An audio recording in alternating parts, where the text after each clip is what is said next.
La recherche-action est une méthodologie scientifique dans laquelle le chercheur joue un rôle actif au sein de l'entreprise qu'il étudie.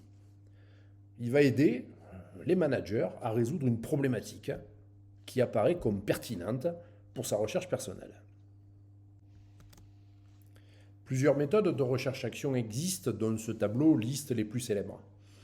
Chacune d'elles articule différentes étapes qui vont d'abord relever d'une phase de diagnostic du problème, d'autres d'une phase d'action à concevoir pour résoudre le problème, et ensuite d'étapes de diagnostic pour mesurer les effets produits par les actions mises en œuvre. Mais au lieu de détailler chacune de ces méthodes, concentrons-nous plutôt sur celle qui est la plus utilisée en sciences de gestion, celle de Sussman et Everett. Selon la méthode de Sussman et Everett, la recherche-action combine plusieurs cycles constitués chacun d'eux de 5 étapes. Tout d'abord, l'étape de diagnostic va consister à identifier le problème auquel est confrontée l'entreprise et à voir dans quelle mesure il représente un intérêt pour le chercheur.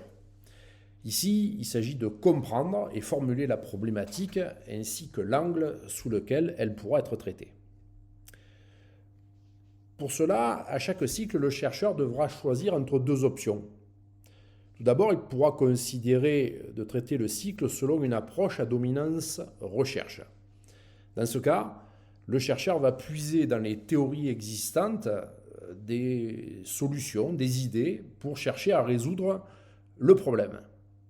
C'est donc une approche déductive par laquelle les résultats obtenus permettront en retour de confirmer ou d'infirmer les théories qui ont été mobilisées. Si à l'inverse, la problématique telle qu'elle est formulée ne fait pas clairement écho à des théories établies, le chercheur pourra considérer qu'il vaut mieux traiter ce cycle de recherche-action selon une phase dite de résolution de problèmes. Le focus sera alors mis sur les solutions pratiques que l'entreprise peut concevoir et mettre en œuvre. À partir des effets qui seront produits, il s'agira ensuite d'inférer les enseignements à en retirer au niveau théorique. Nous serons alors ici dans une approche inductive de la recherche. À partir de cette phase de diagnostic, il s'agira donc de passer à un plan d'action envisageable pour résoudre le problème, évidemment avec des mesures qui gagneront à être établies de concert avec les managers de l'entreprise. Au regard des possibilités, des contraintes, des choix devront être faits et on passera ensuite à une étape d'action concrètement mise en place au sein de l'entreprise. Action dont il s'agira de mesurer quels ont été les effets selon différents dispositifs méthodologiques. À partir des résultats produits, il s'agira ensuite de retirer quels sont les enseignements. Déjà pour l'entreprise, quant aux résultats produits, la manière avec laquelle le problème a été résolu, et également pour le chercheur sur un plan théorique. Si au terme de ce premier cycle d'investigation, la problématique est résolue, nous pourrons alors considérer que la recherche atteint son objectif et peut être achevée. Toutefois, dans les sciences de gestion, les actions conduites lors d'une première phase ne permettront tout au mieux que de répondre partiellement à la problématique. Qui plus est, l'investigation pourra faire émerger une facette du problème qui n'avait pas été identifiée. Il faudra alors lancer un second cycle et parfois plusieurs autres en reformulant à chacun d'eux le problème restant à résoudre. Prenons un exemple inspiré d'une recherche que nous avions nous-mêmes conduite il y a quelques années. Le problème que rencontrait l'entreprise était formulé sous l'angle de l'opposition que des employés de l'entreprise adressaient au nouveau projet système d'information qui était à implémenter. L'entreprise, jusqu'à maintenant, assurait sa gestion avec des tableurs Excel et il s'agissait bien sûr de moderniser ses outils de travail. Un projet d'implémentation d'une solution de type ERP avait donc été envisagé. Le premier cycle consistait à comprendre quelles étaient les oppositions des employés vis-à-vis de cette nouvelle solution. Pour cela, nous avons entamé un premier cycle de recherche-action et en nous basant sur les théories existantes dans le domaine de la recherche en système d'information, nous avions considéré que nous pouvions assurer ce premier cycle sous une dominance recherche, en mobilisant, entre autres choses, les théories de l'acceptation des technologies de l'information, plus précisément le modèle TAM de Davis et Venkatesh. Les actions que nous avions envisagées étaient donc liées à cette théorie qui mettent l'accent sur l'intérêt de favoriser auprès des utilisateurs l'utilité perçue du nouveau système d'information à implémenter, ainsi que des actions visant à assurer la facilité d'utilisation du système. À partir de là, nous avons pu, de concert bien sûr avec les managers de l'entreprise, mener différentes actions. Tout d'abord des réunions de cadrage avec les utilisateurs visant à faire sens du projet et de ses objectifs. Ensuite, l'intérêt d'impliquer des utilisateurs clés, des key users. Nous avons pu mettre en place des scénarios d'expérimentation de la solution envisagée, de même que des formations quant à l'utilisation efficiente de cette solution. En termes d'évaluation des résultats produits, ont été mis en place des indicateurs de mesure de satisfaction, de mesure de la performance produite quant aux tâches à réaliser, indicateurs qui ont été complétés par les observations que nous avons pu mener à bien auprès des utilisateurs, ainsi que des questionnaires et aussi des entretiens individuels permettant de creuser un petit peu plus quelles pouvaient être les résistances résiduelles.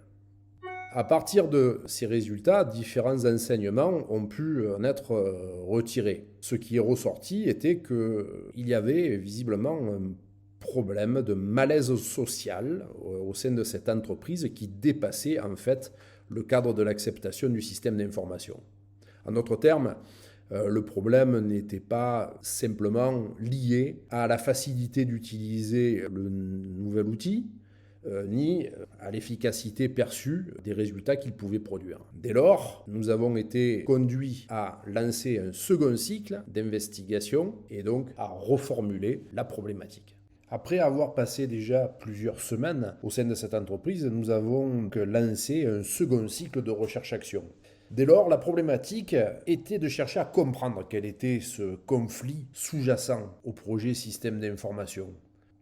Aussi, toujours dans une approche à dominance recherche, nous avons mobilisé d'autres théories. Des théories plus en lien avec la sociologie et les théories des organisations visant à comprendre les processus de résistance au changement, ainsi que la manière avec laquelle des sous-cultures, métiers dans les entreprises peuvent conduire à des différences de perception, de valeurs, et également des tensions entre des catégories de personnel. En termes de plan d'action, nous avons, avec les managers, cherché à conduire une analyse visant à identifier l'ensemble des risques pouvant être directement ou indirectement liés au projet système d'information. Les actions qui ont été conduites visaient à favoriser cette compréhension au travers d'entretiens individuels, mais cette fois-ci menés distinctement dans les deux catégories d'employés qui semblaient être opposés au projet. Dès lors, l'évaluation gagnait à tenir compte d'un ensemble de données plus riches ou plus subtiles que celles qui peuvent être collectées par des questionnaires ou simplement par des prises de notes. Mais par exemple, la communication verbale et non verbale qui était exprimée par les personnes que nous avions interrogées.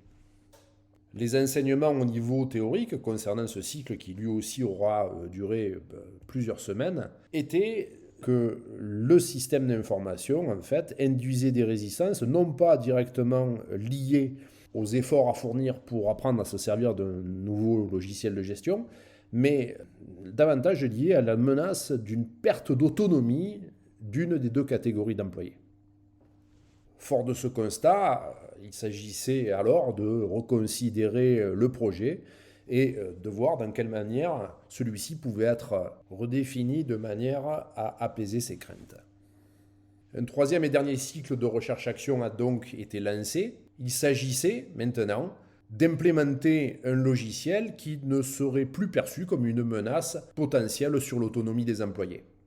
C'était là un travail pragmatique pour lequel nous avons initié ce dernier cycle selon une approche dite de résolution de problèmes. En termes de plan d'action, plusieurs possibilités ont été discutées avec la direction de l'entreprise. Nous pouvions imaginer un développement sur mesure de l'application de gestion, soit à faire développer par les informaticiens de l'entreprise ou bien l'acquérir sur le marché, ou encore acheter une solution de gestion clé en main. Les managers ont préféré cette dernière possibilité pour des raisons de coût essentiellement, de délai de développement, et également pour alléger la charge des personnels informatiques. L'analyse conduite a consisté à établir un nouveau cahier des charges, donc avec de nouveaux objectifs. Donc cahier des charges qui a exclu le développement de certaines fonctionnalités qui portaient sur la gestion personnelle, fonctionnalités donc perçues comme une menace sur l'autonomie, de faire un appel d'offres et de pouvoir accueillir différents prestataires afin qu'ils fassent la démonstration des solutions proposées. En termes d'évaluation, nous avons pu d'abord conduire des observations durant ces réunions de démonstration et de même, nous avons conduit des entretiens avec différentes catégories d'utilisateurs de manière à pouvoir évaluer la satisfaction de l'application qui a été retenue.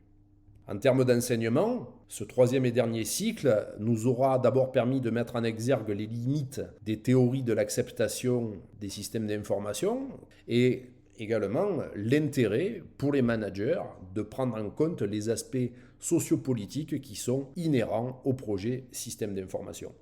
La solution qui a été mise en place a été considérée comme satisfaisante de la part des managers et des utilisateurs. Nous pouvions dès lors considérer que notre recherche-action était terminée.